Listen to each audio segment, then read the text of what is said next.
예, 강의 발표상 저는 마스크를 벗고 해도 되겠습니까? 예, 감사합니다. 예, 원래 20분 했는데 10분을 하니까 10분으로 압축해서 설명드리도록 하겠습니다. 제 발표 자료는 앞에 유인물로 많이 되어 있습니다. 그동안 아산에 관련해서 오산 행군을 복원해야 한다는 것은 아산 토론에 대해서 그의 타당성이라든가 역사적 가치는 이미 논의가 됐다고 저도 인지하고 있고 그런 자료를 이미 인지하고 있습니다. 저는 오늘 발표를 그런 역사학이나 또는 고고학적 시각이 아닌 문화재 사회학, 문화재 경제학 또는 문화재 심리학적 측면에서 사회과학적 측면에서 한번 같이 생각해 보도록 하겠습니다.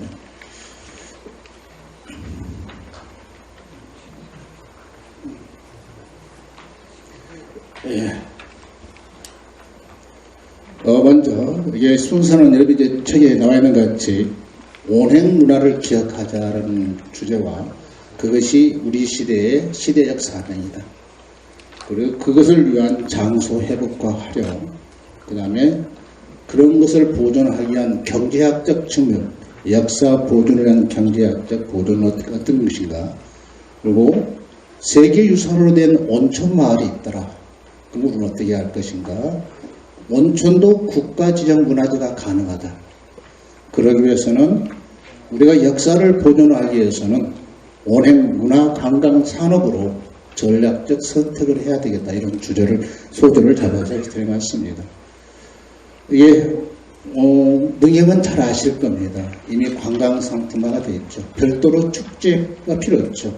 이미 500여 년 전부터 700, 600여 년 전부터 온 우리의 축제 문화입니다. 새로 만들 필요가 없다는 것은 이거를 온행을 왜 안 하냐는 거죠. 그런 것은 이미 행행이라는 조선시대 왕이 움직이는 문화가 있었다는 거죠. 이들은 공율이었어. 국가 공율로서 작동했고 이렇게 행행 문화를 진행했던 것은 유교사회의 도덕국가인 인의의 지신을 실현하기 위한 하나의 문화학적으로 축전이었다고 그렇게 생각이 됩니다. 그 다음에 행행의 종이 이렇게 많이 있습니다. 왕이 행차하는 건 온행뿐이 아닙니다. 사냥도 나가고 능행 나가고 여러 가지 종류가 있는데 그 중에 하나가 온행이겠죠. 네.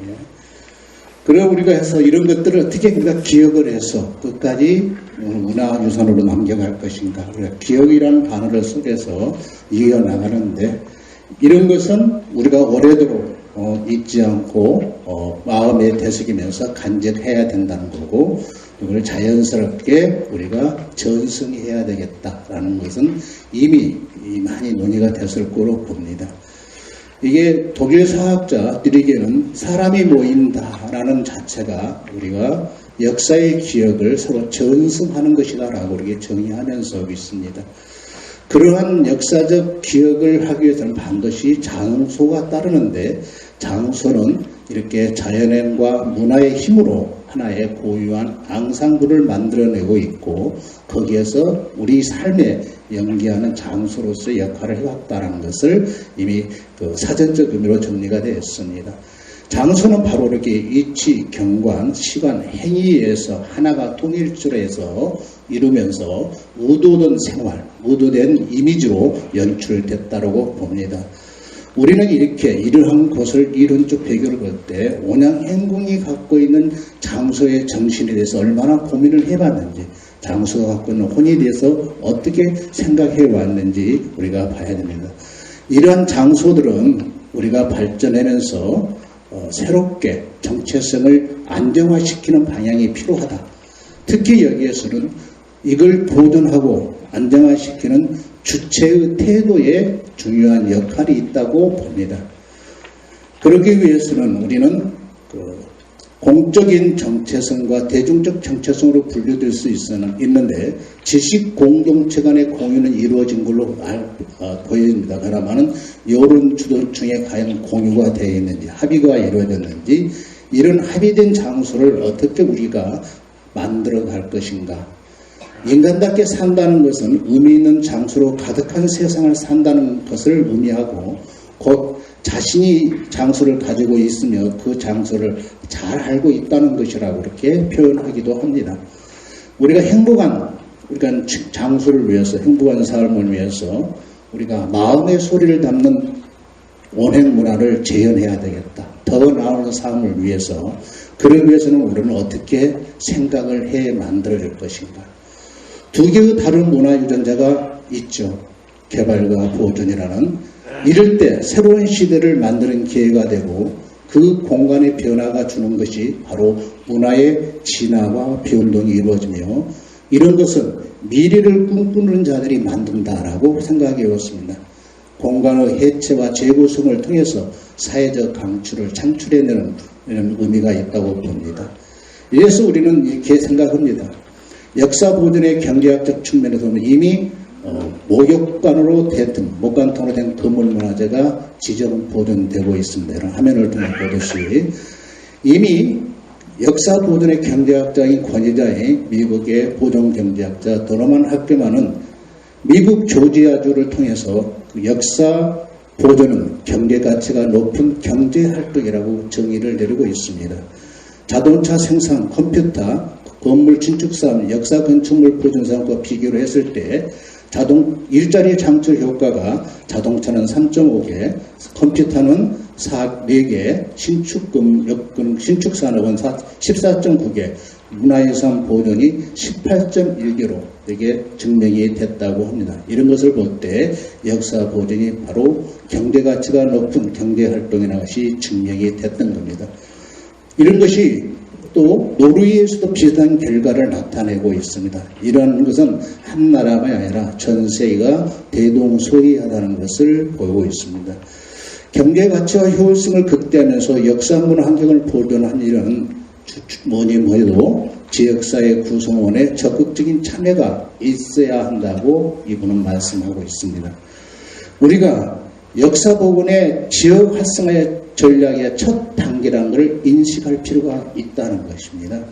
우리가 도시 경쟁력의 필수 요인은 역사 건물의 경제적 잠재력과 성장성에서 찾아야 될 것이고, 도심지의 성공의 평가 기준은 거리에 사람이 얼마만큼 있는가라는 겁니다. 우리의 역사 공간은 보행자를 중심으로 한 디자인이 되어 있기 때문에 보행자 중심의 정체성을 찾을 필요가 있다고 본다. 역사적인 장소를 통해서. 그래서 우리는 중요한 메인 스트리트로 역사를 보존하자. 원양 행궁이 복원하기 위해서는 원행 문화가 먼저 선행이 돼야 합니다. 원행 문화를 위한 메인 스트리트가 어디였던가를 한번 고민해 봐야 되지 않을까 봅니다. 그러기 위해서 우리는 경제개발 측면에서 역사를 보는데, 지금까지는 보존운동가의 언어로 설명이 됐다면 일반 사람의 언어로 이제는 풀어야 된다는 겁니다. 역사 자원을 미래를 요리하는 사람들은 토지 소유자, 그 다음에 선출직 관료, 부동산업계, 사업가, 관련학자, 금융권 납세자 등 이런 사람들은 역사 자원에서 알고 싶어하는 것은 얼마나 많은 자금이 소요될 것인가, 얼마나 돈을 벌어들일 수 있을 것인가, 얼마나 돈을 절약할 수 있을 것인가에 대해서 질문을 한다는 겁니다. 여기 우리는 신빙성 있는 답변이 필요하다는 거죠. 그러기 위해서는 우리는 스마트 그로스, 현명한 성장의 정장이 필요하겠다. 비전은 주민에게 행복을 주고 지역의 희망을, 제가 좀 정해봤습니다.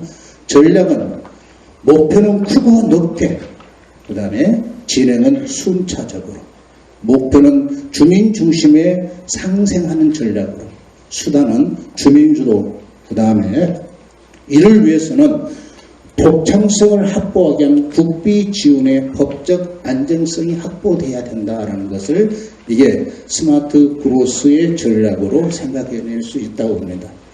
이제부터는 화면을 통해서 세계유산으로 지정된 온천마을을 보겠습니다. 중국 황산에 있는 온천들입니다. 이거는 이미 지명돼서 알겠고, 그 다음에 일본에도 이렇게 온천이 세계유산으로 지정돼서 관광사업을 위해 또 있죠. 일본 온천은 하루에 7번이나 물의 색이 변화하는 특별한 물의 특징성을 가지고 있다는 것이 나타나 있습니다. 그 다음에 유럽에 작년에 유럽에 7개국 11곳이 유네스코 세계유산으로 온천마을이 지정이 되었습니다. 우리가 과연 온천이 자체가 문화재로 될 수 있다라고는 생각해 보셨는지. 그래서 여기서 유네스코가 중요하게 판단한 기준은 전통 온천마을의 건축물과 탕치, 온천 치료법이죠. 이 포함된 온천 숙박 프로그램이 우수해서 그것이 유네스코 유산으로 등재가 됐다는 것을 보면서 우리가 시사점을 찾을 수 있을 거라고 생각합니다. 온천도 국가지정 문화재가 가능하다. 가능할까? 생각해 보셨나요? 이게 대한민국 문화재 국가지정 문화의 명승의 기준은 이렇게 볼 수가 있습니다. 그러니까 자연이 뛰어난 경제, 인문적 가치가 부여된 자연물입니다. 현재 이게 제가 만든 게 아니고 문화재 보호법이 있는 내용입니다. 그래서 역사적 가치가 있는 것들. 그 다음에 온천수 자체가 천연기념물입니다. 자연지형과 지표, 지질현상으로서 온천, 냉천, 관천, 한국의 특이한 장애현상을 대표할 수 있는 것, 그 다음에 세계유산협약 제2조에 따른 자연유산에 해당하는 것들이 우리나라 천연기념물로 지정이 가능합니다. 냉천, 즉 약수가 문화재로 지정되어 있는 거 있습니다. 여러분, 설악산 오색약수가 천연기념물입니다. 아직 우리나라는 온천이 문화재가 아직 지정된 게 없습니다. 그래서 우리는 온행 문화관광산의 드림을 어떻게 생각하라, 꿈을 꿔보자, 꿈을 제시하자 라는 거죠. 이게 초동문화공원에 있는 초동행궁이 2년여 동안에 행궁을 복원했습니다. 165억 원을 들여서. 그래서 우리도 한번 해볼 수 있지 않느냐라는 겁니다. 우리 세종대왕 원양행궁도 마찬가지로 그런 거를 해볼 수 있지 않을까라는 생각입니다. 문제는 정책의 의지입니다. 하고자 하는 마음이 얼마만큼 있느냐라는 거죠. 돈이 없어서 못한다는 것은 핑계에 불과할 거라고 저는 생각합니다. 대한민국 사회에서는 남산의 저 아파트가 헐었습니다. 서울의 광화문 앞에 저 월대를 복원해서 3단계 전략 차원에서 휘어지는 광화문 앞 거리를 저렇게 만들 때 수많은 교통 전문가들, 도시계획 전문가들은 반대 주장을 했습니다. 진행되고 있습니다. 서울 종로와 창경구에 연결된 율곡로가 드디어 지맥이기 사업이 성공을 해서 끝났습니다.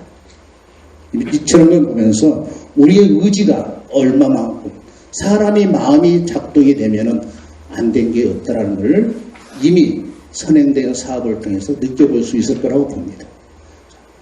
이거는 2013년에 중국 항제 목욕을 했던 하룻밤 자는데 1,700만 원입니다.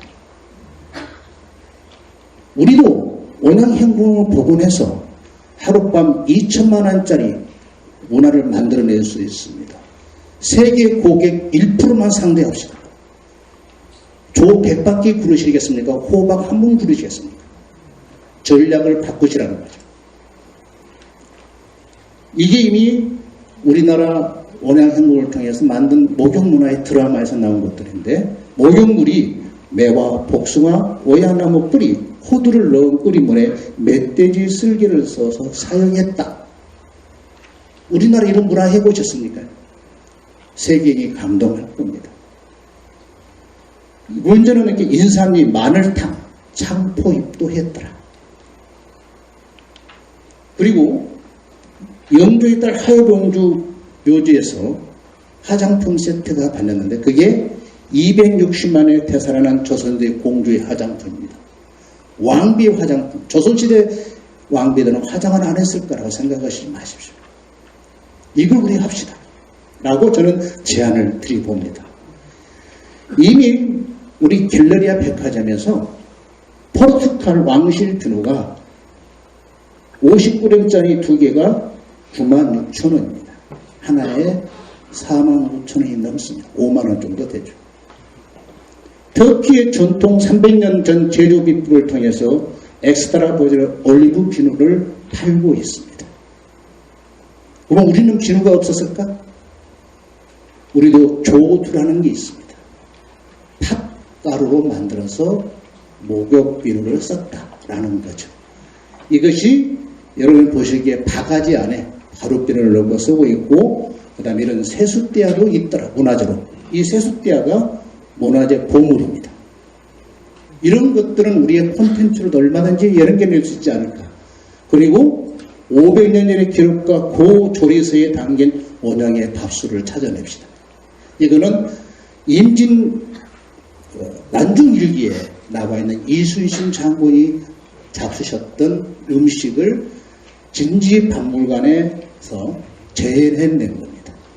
우리도 온양행궁, 왕이 먹었던 음식, 왕비가 먹었던 음식들을 역사 속에 다 있습니다. 노력을 해야 된다는. 지금까지는 하드웨어 복원 쪽에 갔다면 이제는 소프트웨어에 고민을 해보기로 되었다라는 생각을 해봅니다. 원천수를 한번 우리가 세계 광천학회와 고민해서 한번 원앙시에 있는 세 개를 동시에 천연기운으로 지정하는 작업도 해본다면 불가능한 것은 아니다라고 생각을 해서 생각합니다. 그리고 이 관광을 하시는데, 이제는 저는 제가 만든 단어입니다만은, 이제는 관광객을 관광주로 손님이 아니라 주인 섬기듯이 우리가 관광에 리모델링을 할 때가 됐습니다. 그래서 우리는 자각관광, 내 자신의 변화를 주는 이런 관광으로 해결을 하는 것이, 그것이 온양행궁을 통해서 우리나라의 관광정책이 변화가 된다면 좋은 일이 되지 않을까 생각을 해서 저의 발표를 마치겠습니다. 감사합니다.